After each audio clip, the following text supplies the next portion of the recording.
Yo, if you're here from TikTok, feel free to go ahead and forward to this part of the video. This is where I go over everything not touched on in the TikTok video, team-ups, costumes, all that good stuff. How would Powerplex work in Marvel Rivals? Yo, my name is Gojibu, I am a tank player, and I got a request to go ahead and cover Powerplex from the Invincible series.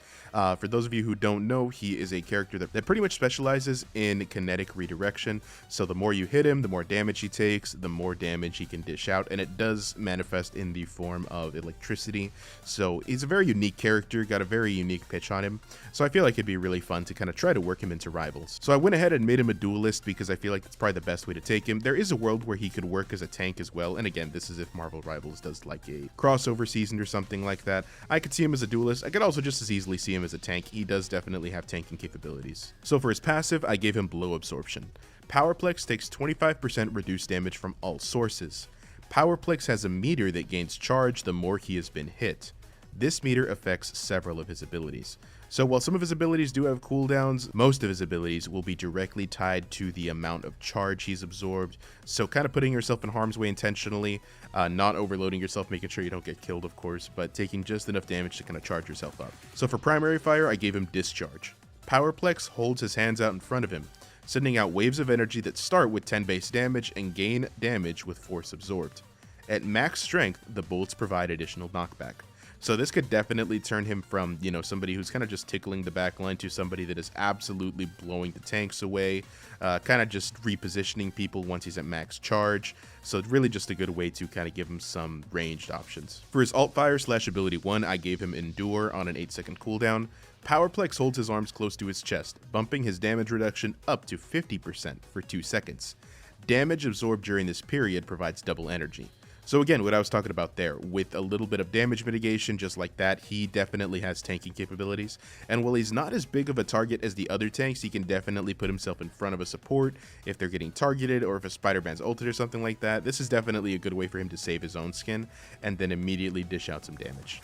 For his ability 2, I gave him Overcharge on a 15-second cooldown. Powerplex converts his energy stored into healing for himself. Each point of damage provides him back 20 health. So again, just a good way to kind of utilize that damage mitigation as well. Also give him some self-sustained, because I feel like if you are a Duelist, you definitely do need some of that. Same thing if you're a tank or if you're trying to play this guy as a tank. The more self-sustained you have, the more you can just put yourself in front of people and dish out damage. Then for his ability 3, I gave him Burst Flight, and it's a movement ability with no cooldown. Consumes 25% of current damage absorbed and sends Powerplex sailing through the air. So it does definitely have a big cost. Whatever amount of charge you have, it's going to take 25% of it.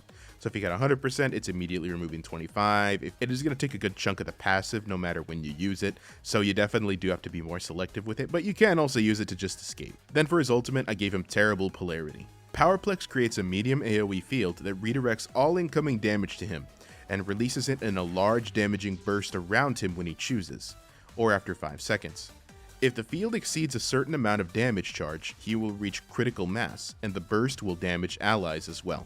So just a good nod to the thing that happens in the Powerplex episode, where this can end up harming allies, and I won't spoil that too much for you guys. But either way, I feel like this is a fun way to kind of help him redirect the damage, because again, it does help with damage mitigation. You can definitely use it to do a ton of damage, but again, if you're not careful with it, if you definitely use too much of it, then you will end up damaging your team as well. And for his team ups, I wanted to give him 2. So one is with Thor and Storm, and it's called Friendly Amp on a 40-second cooldown. Thor or Storm can choose to target Powerplex, instantly filling up his damage gauge and providing him with a damage buff for 6 seconds. So this is just a good way for your teammates to absolutely turn you into a cannon. Maybe you just utilized everything you had, you used your entire energy supply. They can just amp you right back up, get you right back up to where you were before, and you can just immediately start laying on the pressure again. And this is just a fun way to kind of help him out. It could catch your enemies off guard, especially if they're expecting or they know your meter is drained, and then they see Thor or Storm immediately shoot that back into you as they rush you. They're not really going to get an opportunity to blow you up, since you're going to be the one dishing out damage there. Then for a second team up, I gave him one with Moon Knight, Punisher, and Rocket Raccoon called We're Not Crazy, and it's a passive. Provides additional ammo to Moon Knight, Punisher, and Rocket's primary fire, utilizing Powerplex's Thunder for an additional few shots. So Moon Knight, Punisher, Rocket, they're going to get some additional ammo on their primary fire, which again, I feel like could be definitely useful. I didn't put it down here, but maybe Punisher could even get an additional couple shots with a shotgun as well. Again, this just utilizes Powerplex's Thunder, so I don't think it would borrow from his damage gauge or anything like that, but it would kind of help them out, especially with the utility aspect of it, especially for Rocket and Punisher. Would be good to just have a couple extra of those primary fires before you empty the clip, especially since people do get used to a certain ammo count, then they know they can rush you. Then for his costumes, I didn't really have a lot to pull from here. He doesn't have any alternate suits as far as I'm aware of in the Invincible run. But I did want to give him maybe a crossover suit with Sebastian Shaw from the X-Men. He also has damage absorption, so I think that might just be a fun little nod. A good way to include something along those lines. Just a kind of fun little, additional thing to help, kind of just to help pad out his costume space. Then I do have a baggy t-shirt or a baggy fit kind of costume, inspired by Jesse Pinkman, of course.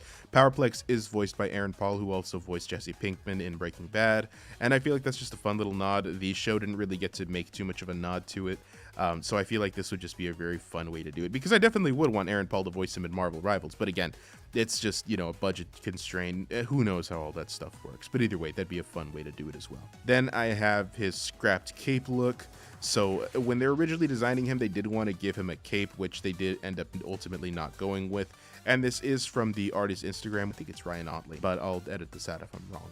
But either way, that is a fun look for him. Give him a more traditional superhero, supervillain look. He does see himself as a hero, so it would be fun to include that. Then for his last costume, I want to give him an Asgardian costume. Maybe one inspired by Thor.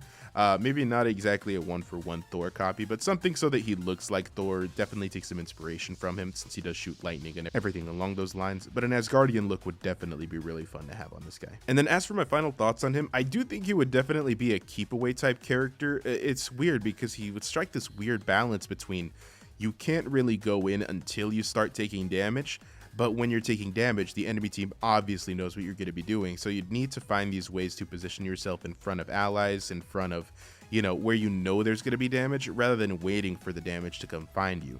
You could definitely go try to start fights with him, but he is so reliant on his passive and the blow absorption, you're not really going to get to do a ton. And that's the reason I gave him 300 HP, because he's going to have to take an absolute beating to start doing any amount of crazy damage. So you will have that way to heal yourself, but again, since that does borrow from your blow absorption, I feel like it's kind of just a snake eating itself. You're going to have to eventually get in the line of fire. You're going to have to take risks with this guy, whether you use your burst flight and then get in front of an ally so you can, activate your first ability, the Endure, and then get that going. And maybe Endure has a little bit too long of a cooldown. Maybe if Endure had a shorter cooldown, you could use that for more damage absorption. But again, it does have a pretty good uptime. It does have a downtime of about 6 seconds. Since you have a 2-second uptime and then an 8-second cooldown, you only have it on cooldown for about 6 seconds more than anything where you're not using it. But if you guys do think a lower cooldown might be better, by all means, let me know. And again, he would be really mobile too, since the burst flight does not have any sort of cooldown. You could just spam it and then move around the map, but again, if it borrows 25%, if you're at 100%, you're going to be drained pretty quick. And I guess I didn't put a caveat on the ability, but I imagine if you're at 10 energy or less, you probably wouldn't be able to do it. So maybe if you're at like 10 energy or something along those lines, you wouldn't get the opportunity to use it, just because again, since it does borrow 25, I think that it could definitely be abused if you don't have the energy to do it, and then you just keep spamming it, so you only have 5 energy left the whole time. But again, you're not going to be doing much good to your team at that point, so maybe it's just best left to the experts to balance that out. Either way though, if you guys got any feedback, if you guys got anything you want to add to this, by all means let me know. Thank you for tuning in for What If Wednesday. Next week I'll probably either have Battle Beast or Omni-Man. I'm going to keep working on this, but either way I will have another video up on YouTube this week, so feel free to tune back in. Thank you guys as always. Peace.